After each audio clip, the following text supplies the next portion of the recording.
Ya, cha kwanza tunamshukuru Mwenyezi Mungu kwa kuweza kufika salama mpaka leo hii.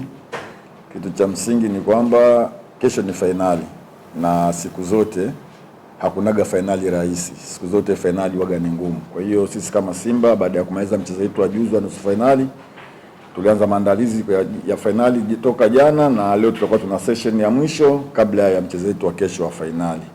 Kwa hiyo tumejiandaa kwa sababu tunajua fainali sio kitu kirahisi. Fainali ni ngumu. Kwa hiyo tumejiandaa tuhakikisha tunaenda kucheza game yetu kama ambavyo fainali inavyohitaji ikacheze. Tutakuwa makini sana katika kila idara, tutakuwa wazuri katika kushambulia, lakini vile vile katika kudefense kuhakikisha tunapata matokeo katika mchezo wa kesho. Tutakaribisha maswali kutoka kwenu na habari. Tuanze na hivi. Mwalimu, tunakwenda kukutana na nani? Yanga katika fainali mara ya mwisho kwenye mechi ya ligi ikicheza hapa, mechi ilifanyika kwa sare.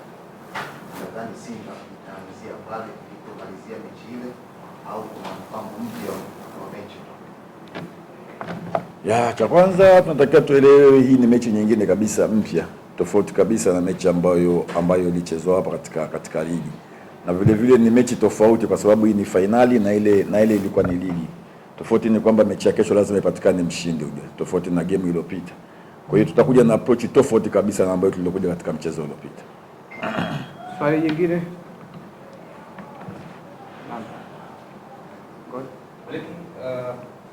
Unacheza mechi ambayo ni muhimu kwa sababu inahitaji kama ambavyo pia siku chache zijazo kuna mechi nyingine ya ligi kwa pia ni muhimu katika harakati za ubingwa wa ligi. Nadhani itakuwa ni ngumu au excess gani gawa energy ya mechi na mechi ya ligi? Ya, ni kweli baada ya finali ya mechi ya kesho, baada ya siku 3 tuna game tena nao nyingine tena ya ligi. Lakini cha msingi mimi nafikiri kwanza tumefocus kwenye mchezo wa kesho wa finali. Baada ya kumaliza mechi ya kesho and then sasa ndio tutafikiria katika mchezo utakaokuja wa ligi. Lakini yote kwa yote tutajua jinsi gani kuweza kumanage na kuweza kuzicheza game zote na katika usahihi ulio wa hali ya juu kabisa.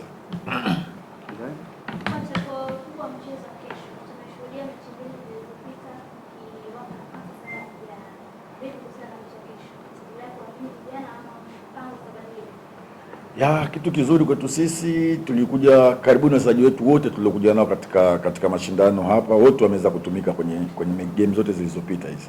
Kwa hiyo ni sisi walimu sasa kuweza kuchagua ni nani wakwenda naye kwenye mechi ya finali, kwa sababu kila mchezaji tuliokuja naye Zanzibar ameweza kucheza na ameweza kutuonyesha uwezo wake. Kwa hiyo ni sisi benchi la ufundi kujua ni nani tutakwenda naye kwenye finali.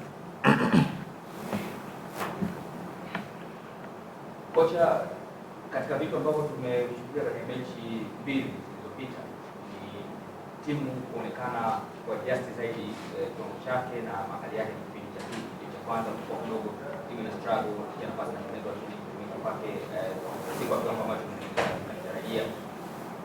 Ni kitu ambacho kimewashughulisha katika siku hizi mbili kwenye kuandaa mpango kazi wa kwenda kukabiliana. Ya, ni kweli tumeliona hilo, na ndio maana jana tulikuwa kwenye kiwanja cha mazoezi na leo tutakuwepo vile vile. Mechi ya finali ni mechi tofauti kabisa na game ambazo tumetoka kuzicheza hizo. Kwa hiyo hatutaruhusu matatizo kama hayo yaweze kutokea katika mchezo wa kesho finali. Sawa, ni mkaribishe Kasim Fuko.